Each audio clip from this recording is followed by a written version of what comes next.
അതുകൊണ്ടല്ലേ മുത്തുനബി സല്ലല്ലാഹു അലൈഹി വസല്ലം മദ്യപാനത്തെ പറ്റി പറഞ്ഞത്, മയക്കുമരുന്നിനെ പറ്റി പറഞ്ഞത് ഉമ്മുൽ ഖബായിസി, എല്ലാ വൃത്തികേടുകളുടെയും മാതാവാണത്, എല്ലാ വൃത്തികേടുകളുടെയും തലവനാണത്.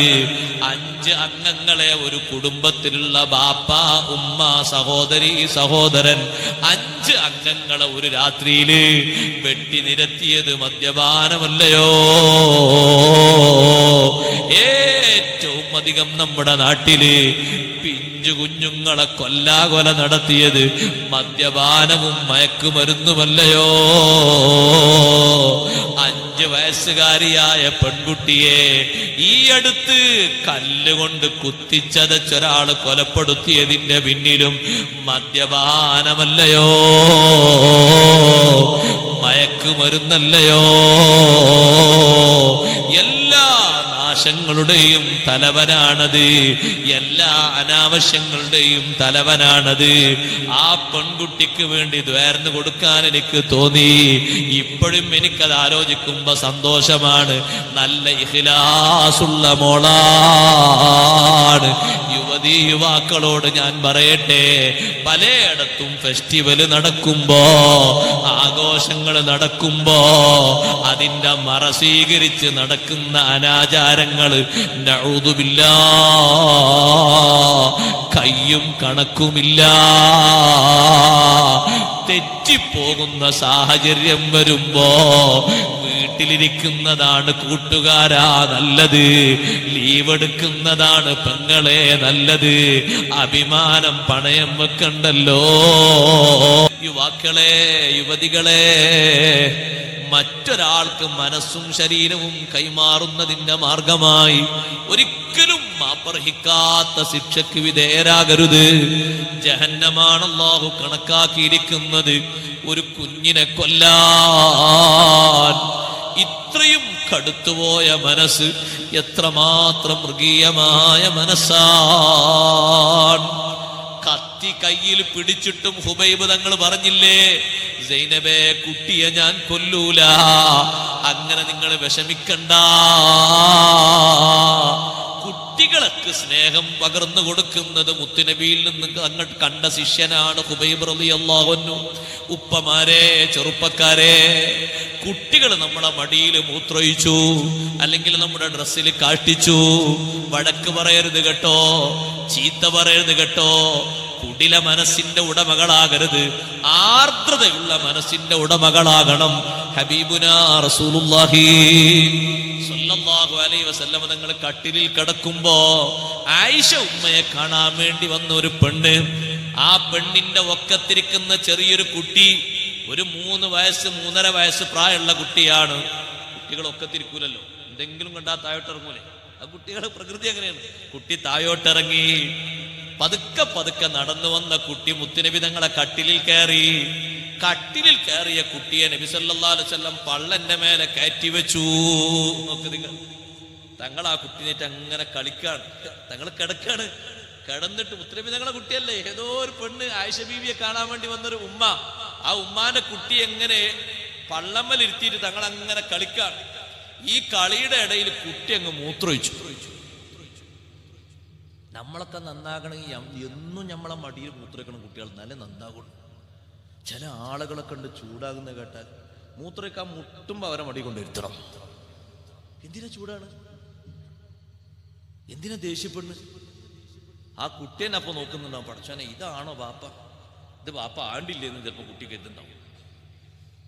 എന്തിനാ വഴക്ക് പിടിക്കണത്? ഓ, നമ്മളൊക്കെ ഒരു ഡീസന്റ് കണ്ടാല്, എന്ത് ഡീസന്റ് നമുക്കുള്ളത്, എന്ത് പവറാ നമുക്കുള്ളത്. ഈ കുട്ടി മൂത്രമൊഴിച്ചത് ആ ഉമ്മ അങ്ങനെ വന്നു നോക്കുമ്പോ കുട്ടി മൂത്രമൊഴിക്കാണ്, പള്ളമ്മൽ ഇങ്ങനെ കിടന്നിട്ട്.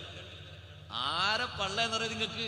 ലോകത്തിന്റെ നേതാവ് സയ്യിദുനാ റസൂലുള്ളാഹി സ്വല്ലല്ലാഹു അലൈഹി വസല്ലം തങ്ങളുടെ പുണ്യ പൂമേനിയില് അവിടെ കിടന്നിട്ടാ ഈ കുട്ടി മൂത്രമൊഴിക്കുന്നത്. ഈ ഉമ്മ പെട്ടെന്ന് ചെന്നു കുട്ടീനെ എടുക്കാൻ വേണ്ടി, ബേജാറായി. മുത്തുനബി തങ്ങൾ കൊടുത്തില്ല. കാരണം മൂത്രമൊഴിച്ചു കൊണ്ടിരിക്കുന്ന സമയത്ത് പോയി വലിച്ചാൽ വീട്ടിലാകെ മൂത്രാവും അല്ലേ? തങ്ങൾ കൊടുത്തില്ല, കുട്ടിനെ ബേജാറാക്കിയില്ല. കുട്ടി അങ്ങനെ കിടന്ന് മൂത്രയിക്കുന്നു. മൂത്രയിക്കലൊക്കെ കഴിഞ്ഞ ശേഷം ആ കുട്ടിന്റെ മുഖത്തൊരു ഉമ്മ കൊടുത്തു, ചുംബനം കൊടുത്തു. തങ്ങൾ കുട്ടിയെ കൈമാറി ആയിഷ ബീവിയോട് പറഞ്ഞു, ഒരു പാത്രം വെള്ളം കൊണ്ടുവാ. ആ പാത്രം വെള്ളം ഇങ്ങനെ അങ്ങോട്ട് വെച്ചു. നമ്മളാണെങ്കിൽ അവിടെ ഉള്ള ആ തറപ്രസംഗം ഇവിടെ നിന്ന് പറഞ്ഞാൽ സമയം മതിയാവോ? അല്ലാ, ചില വീട്ടിലൊക്കെ അങ്ങോട്ട്. അപ്പൊ അപ്പുറത്തുള്ള വീട്ടുകാർ ചിന്തിക്കുന്നുണ്ടോ, പഠിച്ചനെ ഓനക്ക് കുട്ടി ഉണ്ടായിട്ട് ഇങ്ങനെ, എനിക്കൊരു കുട്ടിയില്ലായിട്ട് ഞാൻ എന്തൊരു ബുദ്ധിമുട്ട്. ഓനക്ക് 2, 3, 4 കള്ള കൊടുത്തതിന് പകരം എനിക്കൊരു 5 തന്നിക്കുകയാണെങ്കിൽ എന്ത് സ്നേഹത്തോടെ പോറ്റും. ഓന് കൊടുത്തിട്ട് ഈ കോലത്തിലുള്ള ആ കുട്ടികൾ എന്തൊരു വെറുപ്പ് അറുപ്പ്, എന്തൊരു വർത്താനാ പറഞ്ഞത്. നമ്മളിൽ നിന്ന് യുവാക്കളെ യുവതികളെ ഈ സംസ്കാരം ഉണ്ടാകരുത്. വളരെ മോശം, ഒരിക്കലും ഉണ്ടാകരുത്. ഒരു കുട്ടി മൂത്രച്ചിനൊക്കെ ഉമ്മാനെ ചീത്ത അറിയാം, പെണ്ണുങ്ങളെ ചീത്ത അറിയാം. എന്നാ പിന്നെ ആദ്യം മെഡിക്കൽ കോളേജ് കൊണ്ടുപോയിട്ട് 2 ദ്വാരവും വേണ്ട, ഒന്ന് അടച്ചേരിയെന്നുണ്ടെങ്കിൽ ആദ്യം തന്നെ. മൂത്രയിക്കലൊക്കെ സ്വാഭാവികല്ലേ. നോക്ക്, നിങ്ങൾ എന്തെങ്കിലും പറഞ്ഞോ, തങ്ങൾ ആ കുട്ടി എന്തെങ്കിലും പറഞ്ഞു, ആ കുട്ടീന് ഉമ്മ കൊടുത്ത് ചുംബനം കൊടുത്തിട്ടാ തങ്ങൾ കൈമാറുന്നത്. എടുക്കാൻ വേണ്ടി ബേജാറായി വന്ന ഉമ്മാന്റെ കയ്യിലേക്ക് ആ കുട്ടീനെ കൊടുത്തില്ല. ശേഷം ഒരു പാത്രം വെള്ളം കൊണ്ട് അതങ്ങനെ ഒഴിച്ചു. അത്രല്ലേ ഉള്ളൂ. ജസ്റ്റ് ആ ചെറിയ കുട്ടിന്റെ ആ മൂത്രം വെച്ച് നീങ്ങാൻ അതിലേറെ ഒന്ന് വെള്ളം വെച്ചാൽ നീങ്ങാൻ കഴിഞ്ഞില്ലേ? അതിനിപ്പോ എത്രമാത്രം പറയാനുണ്ടോ? അത് ഉണങ്ങിയാൽ അത് റെഡിയായും ചെയ്തു. ഇപ്പൊ നനഞ്ഞു, നാലപ്പം എന്താ കുഴപ്പം? അതൊരു ബുദ്ധിമുട്ടുള്ള സംഗതിയിൽ തോന്നരുത്. അങ്ങനെ തോന്നുമ്പോഴാണ് നമ്മളെ ഖൽബിൽ ഈ സ്നേഹം, കാരുണ്യം എന്ന് പറയുന്ന സംഗതി ഇല്ലാതായിത്തീരുന്നത്. അല്ലാഹു നമ്മളെ ഖൽബ് നന്നാക്കി തരട്ടെ. ചെറുപ്പക്കാരനായ ഹുബൈബ് റളിയല്ലാഹു അൻഹുവിന്റെ മടിയിൽ ആ കുട്ടി ഇരിക്കുന്ന രംഗം ഇതൊക്കെ കണ്ടിട്ടാണ് സൈനബ് എന്ന് പറയുന്ന പെണ്ണ് പറയുന്നത്, മാ റഅയ്തു അസീറൻ ഖത്തു ഖൈറൻ മിൻ ഹുബൈബ്. എന്റെ വീട്ടിൽ തടവുകാരനായ ഹുബൈബ് എന്ന ചെറുപ്പക്കാരനെക്കാളും നല്ലൊരു തടവുകാരനെ ഞാൻ കണ്ടിട്ടില്ല. എന്തൊരു സ്നേഹമാണ്, എന്തൊരു ബഹുമാനമാണ്, എന്തൊരു കറാമത്താണ്. യുവാക്കളെ, യുവതികളെ, എങ്ങനെയാണ് അല്ലാഹു ഭക്ഷണം കൊടുത്തത്? തടവറയിൽ പാർപ്പിക്കുന്ന സമയത്ത് അള്ളാന്റെ ഭാഗത്തുനിന്ന് ഡയറക്റ്റായി ഭക്ഷണം കിട്ടിയാൽ പിന്നെ മനസ്സിന് വല്ല വിഷമമുണ്ടോ? അവിടെ കിടന്നുറങ്ങാൻ വല്ല പ്രശ്നമുണ്ടോ? മുന്നിൽ വരുന്ന കാര്യങ്ങൾക്ക് പ്രതിസന്ധിയുണ്ടോ? കടുമരത്തിലേക്ക് കൊണ്ടുപോകുന്ന സമയത്ത് അവസാനം വല്ല ആഗ്രഹമുണ്ടോ? ഹുബൈബ്, എന്റെ പ്രിയപ്പെട്ട യുവാക്കളോട്, യുവതികളോട് ഞാൻ പറയട്ടെ, ഹുബൈബ് റളിയല്ലാഹു അൻഹു അവസാനത്തെ ആഗ്രഹം പറഞ്ഞത്, ദഊനി ഉസല്ലി റക്അതൈൻ. എന്റെ ജീവിതത്തിൽ എത്ര നിർവഹിച്ചിട്ടും എനിക്ക് മതിവരാത്തൊരു അമലുണ്ട്. എന്റെ നിയന്താവായ, എന്റെ റബ്ബായ, എന്റെ സൃഷ്ടാവായ അള്ളാഹുവിനുള്ള സുജൂദാണ്, നിസ്കാരമാണ്. എത്ര നിർവഹിച്ചിട്ടും എനിക്കതിന്റെ പൂതി മാറിയിട്ടില്ല. 2 റക്അത്ത് എന്റെ റബ്ബിന് എനിക്ക് നിസ്കരിക്കണം. ദുനിയാവിൽ നിന്നുള്ള യാത്രയല്ലേ, അവസാനം എന്തെല്ലാം ആഗ്രഹം പറയാനുണ്ട്. എന്തെങ്കിലും ആഗ്രഹമുണ്ടോ എന്ന് പോകുന്ന സമയത്ത് ചോദിച്ചപ്പോ ആഗ്രഹം ഇത് പറഞ്ഞപ്പോ 2 കൈയിന്റെയും ബന്ധനം അഴിച്ചു കൊടുത്തു. ഹുബൈബ് റളിയല്ലാഹു അൻഹു നിസ്കരിക്കാൻ വേണ്ടി വുളു എടുത്ത് 2 റക്അത്ത് നിസ്കരിച്ചിട്ട് പറഞ്ഞു, ലൗലാ അൻതദുന്നു അന്നമാ ബി ജസഉൻ ലസിത്തു. എനിക്ക് മരണത്തിന്റെ വെപ്രാളമുണ്ടെന്ന് നിങ്ങൾ മനസ്സിലാക്കൂലായിരുന്നെങ്കിൽ ഞാനിങ്ങനെ നിസ്കാരം നീട്ടിയിട്ട് മരണപ്പേടിയാണ്, മരണപ്പേടിയാണെന്ന് നിങ്ങളെ മനസ്സിൽ ധാരണ വരില്ലായിരുന്നെങ്കിൽ ഇനിയും ഇനിയും ഞാൻ നിസ്കരിക്കുമായിരുന്നു. ചെറുപ്പക്കാരാ, യുവത്വ കാലത്ത് സുന്നത്ത് നിസ്കാരം ഒഴിവാക്കണ്ട. ചെറുപ്പക്കാരി, ഒരൊറ്റ നിസ്കാരവും ഖളാക്കണ്ട. പ്രായപൂർത്തിയെത്തിയതിനു ശേഷം ഒരു ഫർളും ഒരു സുന്നത്തും ഒഴിവാക്കാത്ത ചെറുപ്പക്കാരനുണ്ടോ? ചെറുപ്പക്കാരിയുണ്ടോ? ഈ നാട്ടിലെ ഏറ്റവും നല്ല ചെറുപ്പക്കാരൻ അവനാണ്, ചെറുപ്പക്കാരി അവളാണ്. പക്ഷേ സഹോദരങ്ങളെ, അന്വേഷിച്ചു നോക്കുമ്പോ നിസ്കാരം ഏറ്റവും ഖളാ ഉള്ളത് യുവാക്കൾക്കാണെന്നറിയുമ്പോ പിന്നെ നമ്മുടെ സമൂഹത്തിന്റെ ഭാവി തലമുറയുടെ പ്രതീക്ഷ എന്താ? അടുത്ത തലമുറ ഈ പള്ളി പരിപാലിക്കേണ്ടവർ, യുവത്വത്തിന്റെ പ്രസരിപ്പിൽ 20 കൊല്ലവും 15 കൊല്ലവും നിസ്കാരം ഖളാ ആക്കിയവർ പരിപാലനത്തിന് വരുമ്പോ ബറക്കത്തുണ്ടാകുമോ? ഇവിടെ കിടക്കുന്ന മഹാനുഭാവന്റെ പൊരുത്തം ലഭിക്കുമോ? എന്ത് തൊഴിലിന് നിങ്ങൾ പുറപ്പെട്ടാലും, എത്ര ലക്ഷം ശമ്പളം കിട്ടിയാലും, ഒരു നേരത്തെ നിസ്കാരത്തോളം വലുപ്പമുള്ള ഒരു സംഗതിയും അള്ളാന്റെ ദുനിയാവിലില്ല.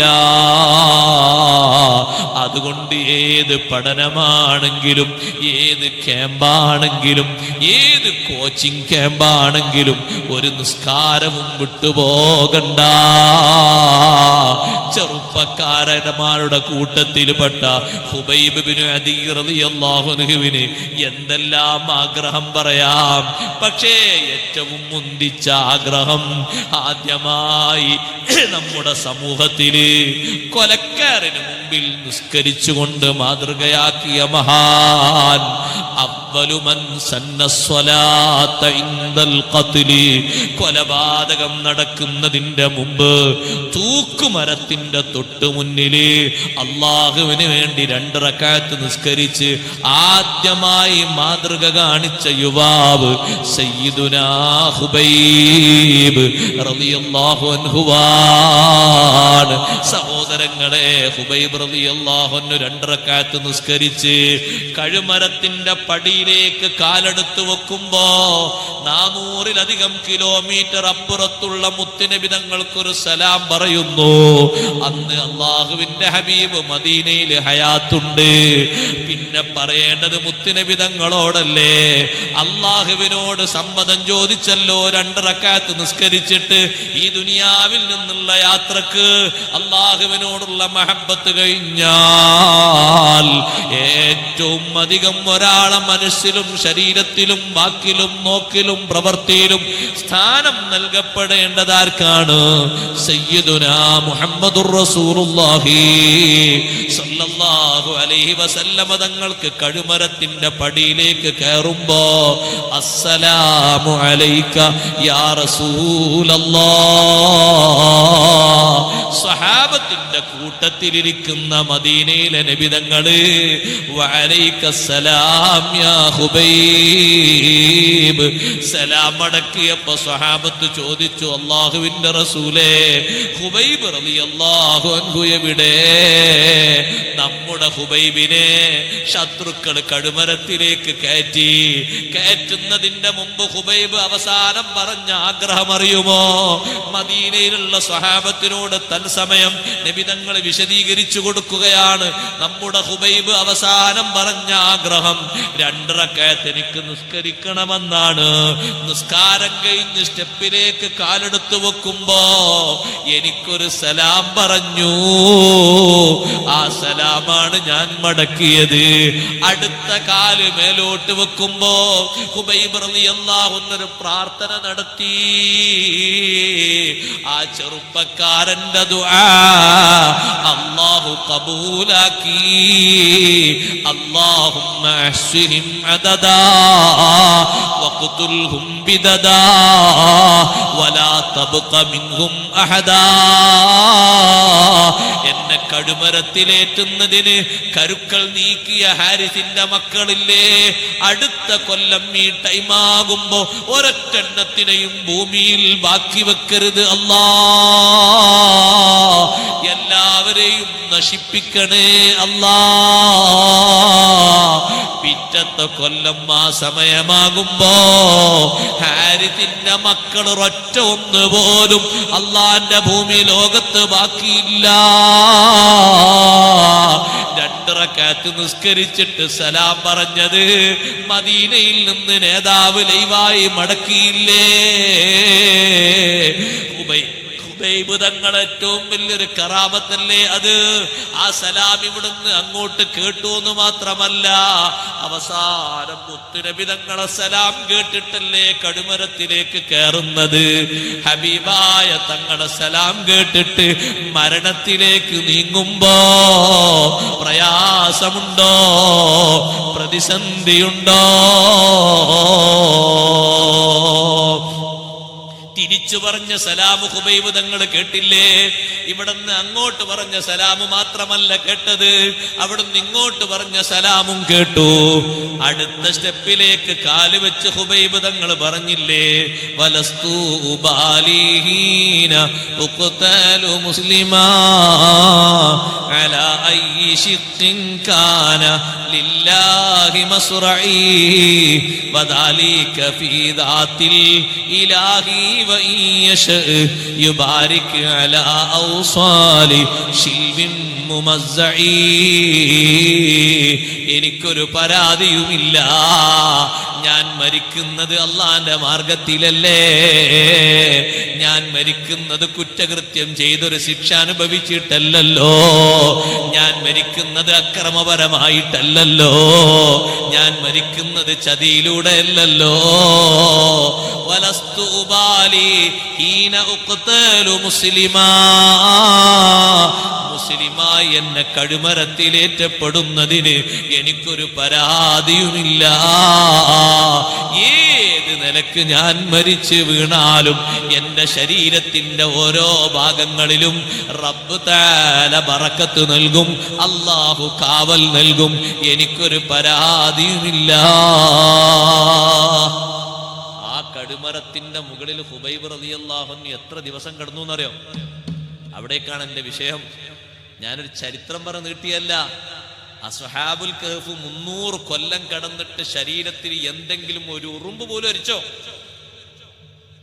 യുവാക്കളെ, നമ്മുടെ യുവത്വം അള്ളാഹുവിന്റെ മാർഗത്തിലാക്കിയാൽ നമ്മുടെ ശരീരത്തിന്, നമ്മുടെ സമ്പത്തിന്, നമ്മുടെ കുടുംബത്തിന്, നമ്മുടെ ഈമാനിന് പവർ നൽകുന്നത് യജമാനനായ റബ്ബാണ്.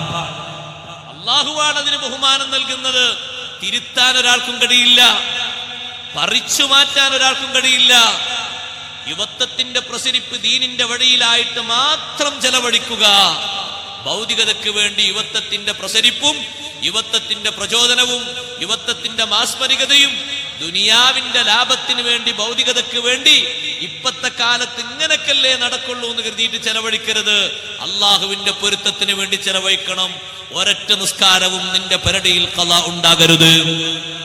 ഒരൊറ്റ നോമ്പും നിന്റെ പരടിയിൽ ഖളാ ഉണ്ടാകരുത്.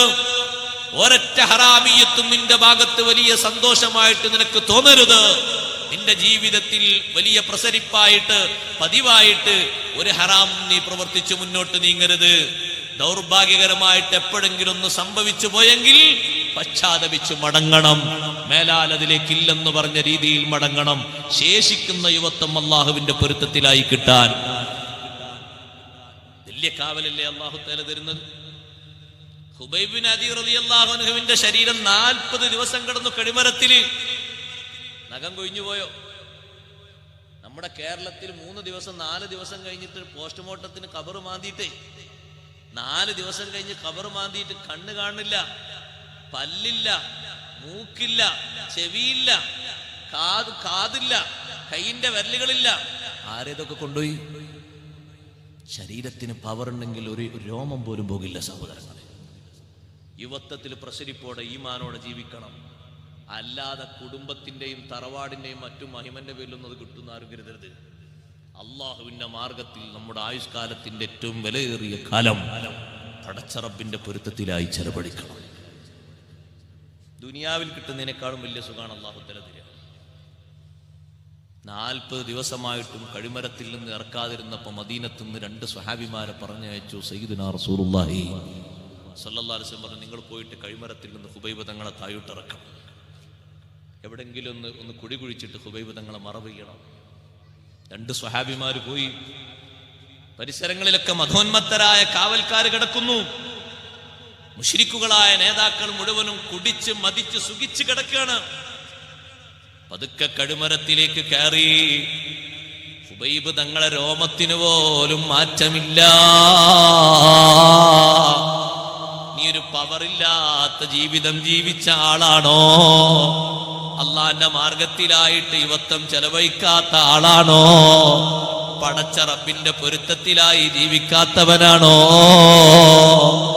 നിന്റെ ഖബറിലേക്ക് നിന്റെ ശരീരം വെച്ച് 3 ദിവസമാകുമ്പോഴേക്ക് ആദ്യം വേർപിരിയുന്ന 2 അവയവങ്ങള് 2 കണ്ണുകളാണെന്ന് സയ്യിദുനാ റസൂലുള്ളാഹി സ്വല്ലല്ലാഹു അലൈഹി വസല്ലം 40 ദിവസം കഴിഞ്ഞിട്ട് ഖുബൈബ് തങ്ങളെ കണ്ണങ്ങനെയുണ്ട്, കാതങ്ങനെയുണ്ട്, നഖമങ്ങനെയുണ്ട്.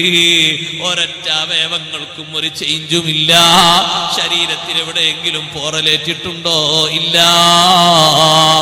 ഖുബൈബ് തങ്ങളെ പതുക്കെ ഇങ്ങോട്ട് ഇറക്കിയിട്ട് വാഹനപ്പുറത്ത് പതുക്കെ മഹാനവറുകളെ കയറ്റിയിട്ട് ഒരാൾ മുന്നിലും ഒരാൾ ബാക്കിലുമായിട്ട് വാഹനം ഓടിച്ചൊന്ന് മുന്നോട്ട് നീങ്ങുമ്പോഴേക്ക് ശത്രുക്കളിൽപ്പെട്ട ആരോ ഒരാൾ പെട്ടെന്ന് എഴുന്നേറ്റിട്ട് പറഞ്ഞു, നമ്മുടെ മുകളിലുള്ള ആളെ കൊണ്ടുപോയിട്ടുണ്ട്.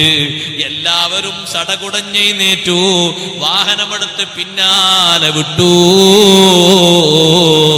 പക്ഷേ മദീനത്തുനിന്ന് വന്ന സ്വഹാബിമാര് അവര് ഭൂമിയോട് കൽപ്പിച്ചു, ഭൂമി ഖുബൈബ് തങ്ങളെ സ്വീകരിക്കൂ, ഭൂമി ഖബർ കുടിക്കാൻ കാത്തു നിൽക്കാൻ നേരമുണ്ടോ? നല്ല ഒരു ഖബർ ഭൂമിയിൽ പ്രത്യക്ഷപ്പെട്ടു. ആ ഖബറിലേക്ക് ഖുബൈബ് തങ്ങളെ അങ്ങോട്ട് വെച്ച് ഭൂമി അതാ യാന്ത്രികമായി മൂടുകയും ചെയ്തു. അവര് പല ഭാഗത്തും തെരഞ്ഞു നോക്കി, ഖുബൈബ് തങ്ങളെ കിട്ടിയില്ല. അല്ലാഹുവിന്റെ മാർഗത്തില് പടച്ച റബ്ബിന്റെ പൊരുത്തത്തിലായി ജീവിച്ചപ്പോ ഭക്ഷണം കൊടുക്കാതെ വീട്ടു തടങ്കലിൽ കിടത്തിയ മഹാന് ഡയറക്റ്റായി അല്ലാഹു ഭക്ഷണം കൊടുത്തതുപോലെ മരണത്തിന്റെ കടുമരത്തിൽ കയറിയിട്ട് ശരീരത്തിന്റെ ഭാഗങ്ങളിൽ അല്ലാഹു പ്രൊട്ടക്ഷൻ കൊടുത്തതുപോലെ ജീവിതം കഴിഞ്ഞിട്ട് മരണത്തിലേക്ക് പ്രവേശിച്ച് ആഖിറത്തിലേക്ക് നീങ്ങിയപ്പോഴും ആ ശരീരത്തിന് അല്ലാഹു കൊടുത്ത ബറക്കത്ത്, അല്ലാഹു കൊടുത്ത ബഹുമാനം വിവരിക്കാൻ കഴിയില്ല. പ്രിയപ്പെട്ട കൂട്ടുകാരെ, പ്രിയപ്പെട്ട സഹോദരങ്ങളെ, നമ്മുടെ നല്ല ആയുഷ്കാലമില്ലേ, അത് നല്ല ബഹുമാനമുള്ള കാലമായി മാറണം. സുബ്ഹാനല്ലാഹ്, അസ്ഹാബുൽ കഹ്ഫിനെ കൊണ്ട് കിട്ടിയ ഏറ്റവും വലിയ ബഹുമാനം അവരെ ശരീരത്തിന്റെ ബഹുമാനമാണോ? അല്ല. ഏറ്റവും വലിയ ബഹുമാനം എന്താണെന്നറിയോ? 300 കൊല്ലത്തിന് ശേഷം അവരെ കൊണ്ട് അല്ലാഹു തആല ഹിദായത്ത് നൽകിയത് ലക്ഷക്കണക്കിന് ആളുകൾക്കാണ്. 3 നൂറ്റാണ്ടിന് ശേഷം ഗുഹയിൽ നിന്ന് അവർ എഴുന്നേറ്റ് വന്നപ്പോ അന്ന് രാജ്യം ഭരിക്കുന്ന രാജാവ് ബൈദറൂസ് എന്ന് പറയുന്ന മഹാനാണ്. അദ്ദേഹം അല്ലാഹുവിൽ വിശ്വസിച്ച നല്ലൊരു മനുഷ്യനാണ്. പക്ഷേ അന്നത്തെ കാലത്തെ മുസ്ലിങ്ങൾക്ക് മനസ്സിൽ ഒരു സംശയമുണ്ട്. എന്താ സംശയം എന്നറിയോ? ജീവിതമുണ്ട്, മരണം ഉണ്ട്, ഖബറുണ്ട്, ഒക്കെ ശരിയാണ്. പുനർജീവിതം അതങ്ങനെ വിശ്വസിക്കാനൊക്കില്ല. ഒരു പുനർജീവിതമോ മരിച്ചിട്ട് പിന്നൊരു ജീവിതമോ അത് സങ്കല്പമല്ലേ, അത് ശരിയാകുമോ എന്നൊരു വിശ്വാസത്തിന്റെ അബദ്ധം അന്നത്തെ ലക്ഷക്കണക്കിന് ആളുകൾക്കുണ്ട്. അപ്പോഴാണ് ബൈദറൂസ് എന്ന് പറയുന്ന രാജാവ് അല്ലാഹുവിനോട് ദുആ ചെയ്യുന്നത്, അല്ലാഹുവേ ഇമ്മനുഷ്യന്മാരുടെ ഈമാനൊന്ന് ഉറക്കാൻ, ഇവരെ വിശ്വാസമൊന്ന് ശരിയാകാൻ എന്തെങ്കിലും ഒരു അടയാളം നിന്റെ ഭാഗത്ത് നിന്ന് എനിക്ക് തരണേ അല്ലാഹ്. അപ്പോഴാണ് അല്ലാഹു തആല ഇവരെ ഖബറിൽ നിന്ന്, ഇവരെ ഗുഹയിൽ നിന്ന് പുറത്തേക്ക് കൊണ്ടുവന്നു. വിശപ്പ് വന്നിട്ട് സാധനങ്ങൾ മേടിക്കാൻ പോയി. സാധനങ്ങൾ മേടിക്കാൻ പോകുമ്പോഴും യുവാക്കളെ, യുവതികളെ, ആ അസ്ഹാബുൽ കഹ്ഫിന്റെ ഒരു ആത്മീയത കണ്ടോ? കിട്ടുന്നത് മുഴുവനും വാരി വലിച്ചു തിന്നാലേ നമുക്ക് ഈമാനും ഇഖ്ലാസും ഉണ്ടാകൂല. ഒരാളെ നാണയത്തൊട്ട് കൊടുത്ത് പറഞ്ഞേക്കുമ്പോ എന്താ അവരെ നിർദ്ദേശം എന്നറിയോ? ഫല്യൻദുർ അയ്യുഹാ അസ്കാ തആമൻ, ഹലാലായ ഭക്ഷണം നോക്കിയിട്ട് വാങ്ങിക്കൊണ്ടുവരണം. അതേ കഴിക്കാൻ പറ്റുള്ളൂ. നമ്മള് ജീവിക്കണം, നമ്മളെ ഈമാനും ഇഖ്ലാസിനും ശരിയാകണ്ടേ? അസ്ഹാബുൽ കഹ്ഫിന്റെ ഇഖ്ലാസിന്റെ രൂപാണ്. യുവാക്കളെ നമ്മൾ സ്വീകരിക്കണം, നമ്മൾ ചിന്തിക്കണം, നമ്മൾ ആലോചിക്കണം. എന്ത് ഹലാലായത് മാത്രമേ കഴിക്കാവൂ. എത്ര വിശപ്പുണ്ട്, പക്ഷെ പൈസ കൊടുത്തയക്കുന്ന ഭക്ഷണം വാങ്ങാൻ വേണ്ടി പോകുന്ന സഹോദരനോട് അവരെ ഉപദേശമാണ് ഹലാലായത് മാത്രം ഭക്ഷണം വാങ്ങിക്കൊണ്ടുവരണം. എന്താ അങ്ങനെ പറയാൻ കാരണം എന്നറിയോ നിങ്ങൾ? അന്ന് മാർക്കറ്റുകളിൽ വിൽക്കുന്ന മാംസം ചേർത്തുകൊണ്ടുള്ള ആഹാരങ്ങളിൽ അധികവും ഭക്ഷ്യയോഗ്യമല്ലാത്തതാണ്. കാരണം അറുക്കേണ്ടവരല്ലാത്തവർ അറുത്തു, അറുക്കപ്പെടാത്ത സാധനങ്ങൾ വേവിച്ചു, ഒക്കെ വിൽപ്പന നടക്കുന്നുണ്ട് അവിടെ. അതുകൊണ്ട് ശ്രദ്ധിക്കണം എന്നാണ് വാങ്ങിക്കൊണ്ടുവരാൻ പോകുന്ന ആളോട് പറയുന്നത്. നിങ്ങൾ കൊണ്ടുവരുന്ന മാംസം മറ്റൊക്കെ നമുക്ക് കഴിക്കാൻ പറ്റുന്നതാകണം. ചത്ത കോഴി തിന്നാൻ പറ്റുമോ? ചത്ത കോഴി തിന്നാൻ പറ്റൂല. ചത്ത കോഴിനെ കുഴിച്ചിടാനേ പറ്റുള്ളൂ. ആർക്കും തിന്നാൻ പറ്റൂല. ശരി, നിങ്ങൾക്ക് തിന്നാൻ പറ്റാത്ത നിങ്ങൾ പറയാം നമ്മളെ അയൽവാസി ഉണ്ട് സാധാരണ തിന്നുന്ന ആൾ കൊടുക്കാൻ പറ്റുമോ? കൊടുക്കാൻ പറ്റൂല. ആർക്കും കൊടുക്കാൻ പറ്റൂല. അതൊരു കുഴി എടുത്തിട്ട് പതുക്കെ അതിലേക്ക് കുഴിച്ചും കൂടാ. കുറച്ച് ആഴത്തിലുള്ള കുഴി കുഴിക്കുക, പൂച്ചയും നായൊന്നും മാന്താതിരിക്കാൻ. എന്നിട്ട് അതിലേക്ക് മണ്ണിട്ട് മൂടുക. അതേ പറ്റുള്ളൂ. നമുക്ക് തിന്നാൻ പറ്റാത്ത വേറെ കൂടെ തീറ്റിക്കരുത്. അപ്പൊ തിന്നതിനേക്കാളും വലിയ ശിക്ഷ കിട്ടും. അങ്ങനെ പറയുന്ന ആൾക്കാർ അത് ചത്തയല്ലേ ഇനിയിപ്പോ അങ്ങോട്ട് കൊടുത്താൽ ജോലി നിന്നോളൂ. പാടില്ല, ഒരു സംഗതിയും പാടില്ല. അത് ഇടക്കൊന്ന് പറഞ്ഞതേ ഉള്ളൂ. ഇരിക്കട്ടെ, യുവാക്കളെ, ഹലാലായത് മാത്രം ഭക്ഷിക്കുന്നത് യുവത്വത്തിന്റെ ഒരു പ്രസരിപ്പാണ്. ഈ അടുത്ത് ഞാൻ തെക്ക് ഭാഗത്ത് തൃശ്ശൂർ ഭാഗത്ത് പരിപാടിക്ക് പോയപ്പോ അവിടെ ഒരു മാഷ വീട്ടിലാണ് എനിക്ക് ഭക്ഷണം ഉണ്ടായിരുന്നത്. അല്ലാഹു അദ്ദേഹത്തിന് ബർക്കത്ത് നൽകട്ടെ. അദ്ദേഹത്തിന്റെ മകള് MBBS പഠിക്കുന്നു. നല്ലൊരു സ്വാലിഹത്തായ പെൺകുട്ടി. ആ പെൺകുട്ടിന്റെ സ്വഭാവം എന്താണെന്നറിയോ? കോളേജിൽ എന്ത് ആഘോഷങ്ങൾ വന്നാലും അന്ന് അതിന്റെ തലേന്ന് അല്ലെങ്കിൽ അതിന്റെ രാവിലെ ലീവും ചോദിച്ചുകൊണ്ട് വീട്ടിലേക്ക് പോരുന്ന പതിവാണ്. ഞാൻ പറഞ്ഞു, നിങ്ങളെ മോള് നല്ല മോളാണ്, നല്ല മാർക്ക് നൽകി നല്ല ഡോക്ടറാക്കി അല്ലാഹു തആല വളർത്തി നല്ല റാഹത്ത് കൊടുക്കട്ടെ. എന്തേ കാരണം? ആ പെൺകുട്ടിയുടെ ഈമാനാണ്. അവിടെ നിന്നിട്ടുള്ള ഭക്ഷണത്തിലും സദ്യയിലും പങ്കെടുത്താൽ അല്ലാഹ് ഹറാമാക്കിയത് നാവിലേക്ക് രുചിപ്പിച്ചു വച്ചാൽ, അല്ലാഹ് ഹറാമാക്കിയത് കാണേണ്ടി വന്നാൽ ഈ യുവത്വം വെറുതെയായില്ലേ? ഒരൊറ്റ മുറുക്കാണെങ്കിലും മൂത്രത്തെക്കാളും വലിയ നജസല്ലേ മദ്യം, കാഷ്ടത്തെക്കാളും വലിയ നജസല്ലേ മദ്യം. സഹോദരങ്ങളെ, ഒരാൾ മൂത്രം കുടിച്ചാലും അതുകൊണ്ടുണ്ടാകുന്ന ദുരന്തമല്ല മദ്യപാനം കൊണ്ടുണ്ടാകുന്നത്. മദ്യപാനം കൊണ്ട് ഉമ്മയും പെങ്ങളും സമമായി പോയില്ലേ നമ്മുടെ നാട്ടില്? ഞാൻ അതിന്റെ കഥകൾ വിവരിക്കുന്നില്ല. 20 വയസ്സുകാരൻ സ്വന്തം ഉമ്മയെ ഗർഭിണിയാക്കിയില്ലയോ? 25 വയസ്സുകാരൻ വിവാഹം കഴിക്കാത്ത പെങ്ങളുടെ ജീവിതം എന്നേക്കുമായി നശിപ്പിച്ചില്ലയോ? പെങ്ങൾ ഗർഭിണിയായി പോയി. തടയാൻ ശ്രമിച്ച പെങ്ങളെ തല്ലിച്ചതച്ചൊരു ഭാഗത്ത് അവശയാക്കിയിട്ട് അവന്റെ ആഗ്രഹം അവൻ സാധിപ്പിച്ചു.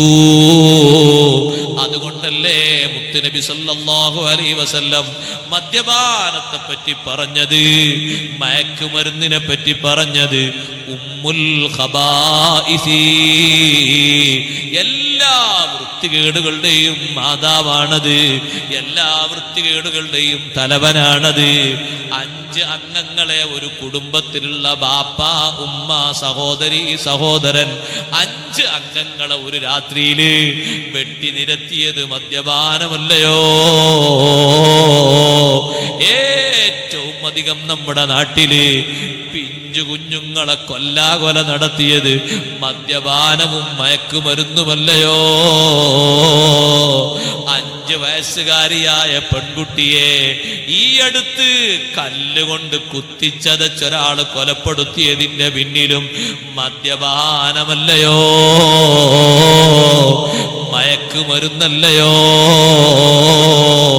എല്ലാ നാശങ്ങളുടെയും തലവനാണത്, എല്ലാ അനാവശ്യങ്ങളുടെയും തലവനാണത്. ആ പെൺകുട്ടിക്ക് വേണ്ടി ദ്വാരന്ന് കൊടുക്കാൻ എനിക്ക് തോന്നി. ഇപ്പോഴും എനിക്കത് ആലോചിക്കുമ്പോ സന്തോഷമാണ്. നല്ല ഇഖ്ലാസുള്ള മോളാണ്. യുവതീ യുവാക്കളോട് ഞാൻ പറയട്ടെ, പലയിടത്തും ഫെസ്റ്റിവൽ നടക്കുമ്പോ, ആഘോഷങ്ങൾ നടക്കുമ്പോ അതിന്റെ മറ സ്വീകരിച്ച് നടക്കുന്ന അനാചാരങ്ങൾ നഊദുബില്ലാ കയ്യും കണക്കുമില്ല. തെറ്റിപ്പോകുന്ന സാഹചര്യം വരുമ്പോ വീട്ടിലിരിക്കുന്നതാണ് കൂട്ടുകാരാ നല്ലത്, ലീവ് എടുക്കുന്നതാണ് പെങ്ങളെ നല്ലത്. അഭിമാനം പണയം വെക്കണ്ടല്ലോ. ദുനിയാവും ആഖിറവും മൊത്തമായി നശിപ്പിക്കണ്ടല്ലോ. ഇക്കഴിഞ്ഞ ന്യൂ ഇയറിന് നമ്മുടെ നാട്ടിൽ ഇതുവരെ കാണാത്ത ഒരു ദൃശ്യം കണ്ടത്, അതിന്റെ നടുക്കം എന്റെ മനസ്സിൽ നിന്ന് ഇന്നും മാറിയിട്ടില്ല.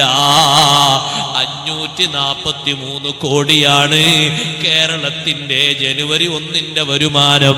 ഇരിക്കട്ടെ, അന്ന് ഏറ്റവും ലേറ്റസ്റ്റ് ആയി വന്ന ചിത്രം നിങ്ങൾ മറന്നോ? മുസ്ലിം പെൺകുട്ടി മദ്യപിച്ച് കൂത്താടിയിട്ട് ജനങ്ങൾക്കിടയിലൂടെ നടക്കുന്ന ചിത്രം നിങ്ങൾ മറന്നോ? അവിവാഹിതയായ ചെറുപ്പക്കാരിയായ പെൺകുട്ടി ഇത്രത്തോളം മദ്യപാനത്തിന് അഡിക്റ്റായി. അതിനേക്കാളും വലിയ രൂപത്തില് അതേ മൊബൈല് ദുരുപയോഗങ്ങൾക്ക് അഡിക്റ്റായിട്ട് ബാപ്പ പറഞ്ഞത്, ഉമ്മ പറഞ്ഞത്, കുടുംബം പറഞ്ഞത്, ഉസ്താദുമാര് പറഞ്ഞത്, ദീന് പറഞ്ഞത്, മുത്തുനബി തങ്ങൾ പറഞ്ഞത്, ആര് പറഞ്ഞതും കേൾക്കാത്ത രൂപത്തില് താന്തോന്നികളായി ജീവിക്കുന്ന ആളുകൾ വളർന്നു വന്നാൽ നമ്മുടെ നാടിന് രക്ഷ കിട്ടുമോ? നമ്മുടെ നാടിന് അള്ളാഹുവിന്റെ അദാബ് ഇറങ്ങൂലേ? അള്ളാഹുവിന്റെ ശിക്ഷ ഇറങ്ങൂലേ? ചെറുപ്പക്കാര് നല്ല അന്തസ്സോടെ ജീവിക്കുന്ന നാടാണോ? ആ നാടിനുള്ള കാവലെത്രയാ? ആ നാടിനുള്ള ബഹുമാനം എത്രയാ? യുവതികളെ, യുവാക്കളെ, യുവത്വം പന്താടാനുള്ളതല്ല, യുവത്വം ബഹുമാനത്തിനുള്ളതാണ്, ഭാവി ഉയർച്ചക്കുള്ളതാണ്, പുരോഗതിക്കുള്ളതാണ്. യുവത്വ കാലത്ത് തന്നെ നട്ടുപിടിപ്പിച്ചെങ്കിലേ അങ്ങനെ ശരിയാകൂ.